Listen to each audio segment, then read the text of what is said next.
Biografi singkat Tuan Guru Haji Abdul Halim Sesele. Ketika suasana begitu jahat, ketika amarah masih terus terpahat,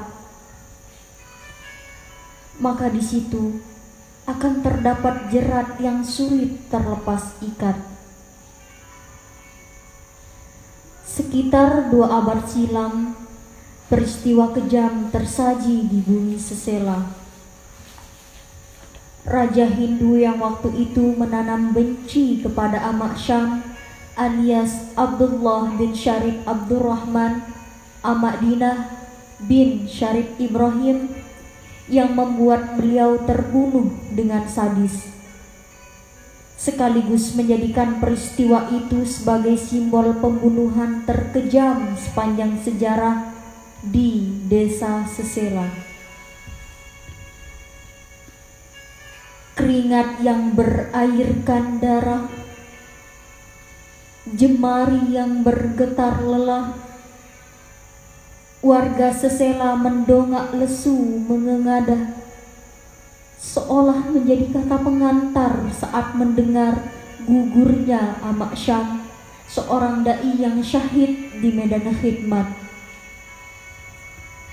Sebuah peristiwa yang memaksa Abdul Halim yang saat itu berusia 7 tahun harus berjibaku menapaki hidup dengan menyandang status sebagai anak yatim.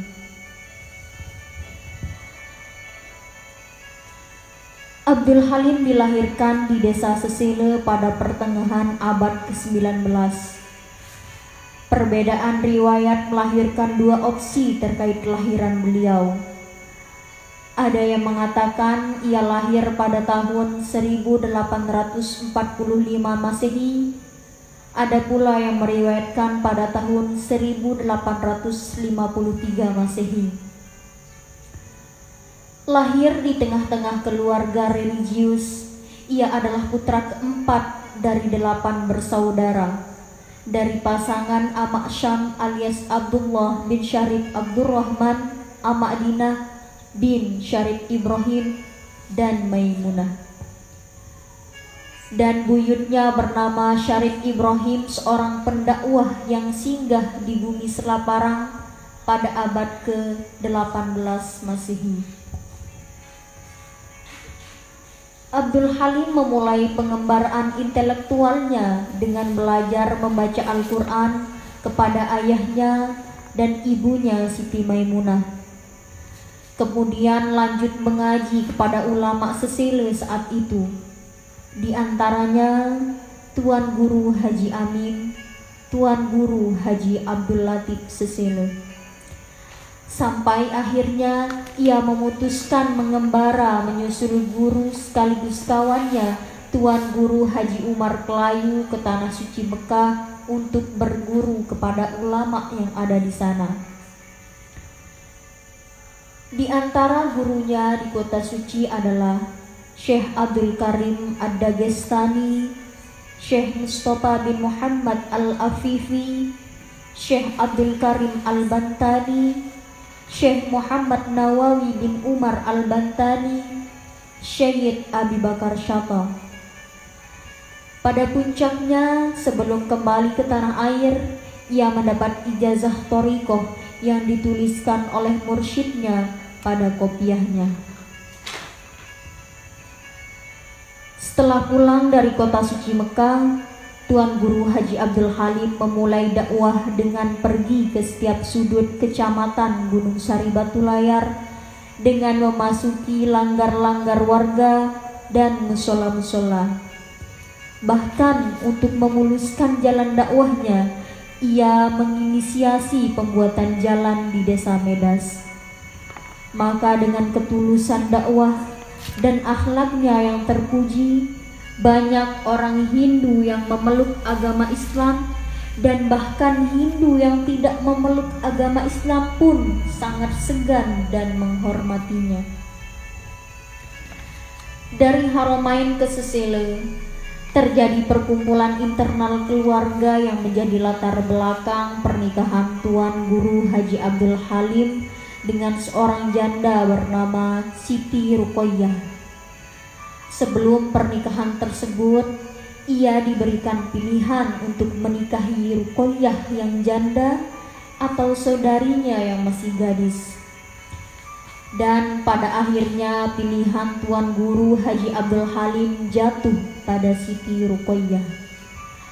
Dari istri pertamanya ini, ia dianugerahi oleh Allah seorang putra bernama Tuan Guru Haji Ahmad Saruji, lahir 1893 sampai 1931 Masehi. Pada saat putra pertamanya sudah berumur sekitar 7 tahun, Abdul Halim menikah lagi dengan seorang gadis bernama Siti Aisyah binti Mustafa bin Qasim putri Keliang Biletepung. Dari istri keduanya ini, ia dianugerahi 2 anak. Siti Hamidah lahir 1905 dan Tuan Guru Haji Muhammad Anwar lahir 1920. Kemudian Abdul Halim menikah lagi dengan seorang janda bernama Siti Jamilah yang lalu melahirkan seorang putra bernama Haji Abdul Hamid.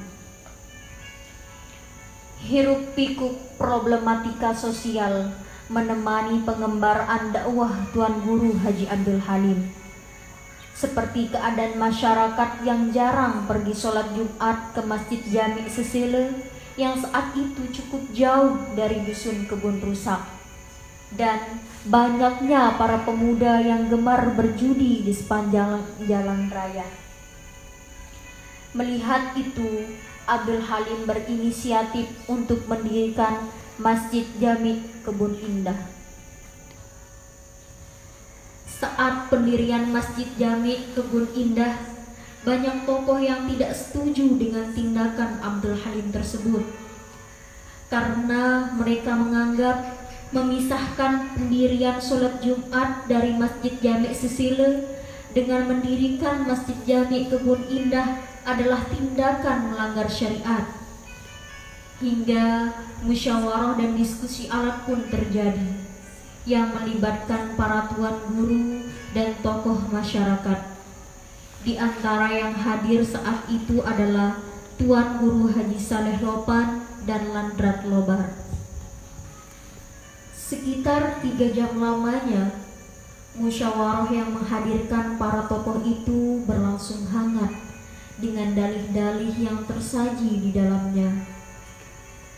Pada akhirnya hasil musyawarah memutuskan bahwa ketika suatu dusun berbeda dan suara azan Masjid Jami Sesele tidak terdengar sampai ke dusun Kebun Rusak, maka boleh mendirikan Jumat di Masjid Jami Kebun Rusak ini.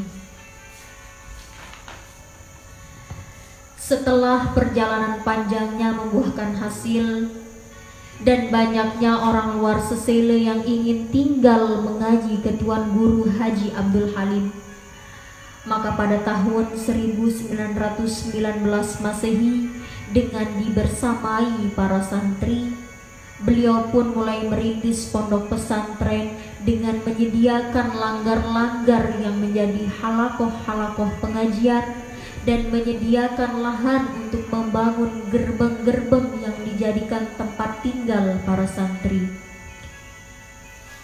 Di antara alumni ponpes ini adalah Tuan Guru Haji Umar Abdul Aziz Kapek dan Tuan Guru Haji Nas Batulayar. Kemudian pada tahun 1954, Tuan Guru Haji Abdul Halim mendirikan MI dan MTS Madrasah An-Najah yang masih eksis hingga kini.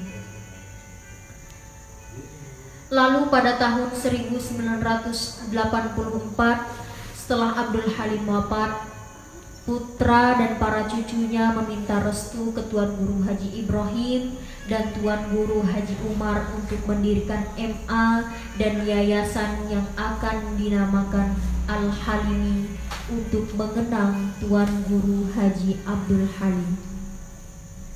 Tuan Guru Haji Abdul Halim selain mendidik santri dan mengayomi masyarakat, juga selalu ikut terlibat dalam ruang sosial, seperti pernah menginisiasi perkonstruksian Masjid Jami Desa Sesele, mendirikan Masjid Al-Halimi, memindah arus saluran Sungai Meniting, membuat gang yang sekarang menjadi pembatas Dusun Kebun Rusak dan Dusun Sesele Desa, membuat jalan di Desa Medas, membuat dapur umum untuk masyarakat makan gratis, ikut berperang melawan Belanda di bawah komando Tabib Nurisyah pada tahun 1897 Masehi, dan menjadi komando perang melawan Jepang pada tahun 1940-an di Gunung Sari,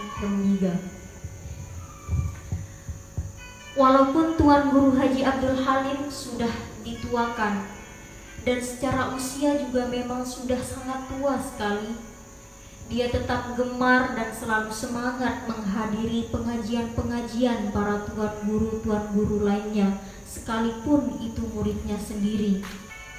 Seperti ia sering menghadiri pengajian kawannya Tuan Guru Haji Soleh Lopan, pengajian putra kawannya Tuan Guru Haji Badrul Islam Akar bin Tuan Guru Haji Umar Kelayu, dan sering menghadiri pengajian Al-Allamah Tuan Guru Haji Ibrahim Khalidi Kediri, lahir 1912 Masehi. Sejak perkenalan mereka tahun 1945 di Sesele, padahal usia mereka terpaut 50 tahunan. Bahkan pengajiannya di Desa Kekait diserahkan ke Tuan Guru Haji Ibrahim dengan alasan, usiaku sudah tua, melemah, dan juga aku memang lebih tua secara usia dari Tuan Guru Ibrahim, tetapi Tuan Guru lebih tua secara ilmu dariku. Oleh karena kerendahan hatinya inilah Tuan Guru Haji Sirojudin berkata, Tuan Guru yang paling saya takuti adalah Tuan Guru Haji Abdul Halim karena samudra ketawaduannya. Padahal ia adalah Tuan Guru sepuh yang ilmunya menyamudra. Saat usianya di ambang senja, Tuan Guru Haji Abdul Halim menderita sakit-sakitan. Tetapi sampai saat itu pun ia masih selalu membaca Al-Quran dan berpesan, Dek narak batur si paling setia sampai kubur selain Al-Quran. Ketika keadaannya semakin memburuk, ia pun dilarikan ke rumah sakit umum Mataram. Saat di rumah sakit, ia juga tidak henti-hentinya menghafalkan ayat-ayat suci Al-Quran dan melantunkan syair, Ilahi las tulil firdausi ahla wala aqwa ala naril jahimi fahabli tau batau wagfir dunubi fa innaka ghafirud dzambil azimi. Dan pada 22 Muharram tahun 1383 Hijriah bertepatan dengan 24 Mei 1968, riuh suara tangisan terdengar menyelimuti Sesele khususnya dan Gunung Sari umumnya, karena mengetahui Tuan Guru Haji Abdul Halim telah pergi menghadap Allah Subhanahu wa Ta'ala, Tuhan yang sangat ia rindukan. Ribuan orang selama 1 minggu tidak henti-henti pergi melayat, belangar ke rumah duka, dan ziarah ke makbarahnya.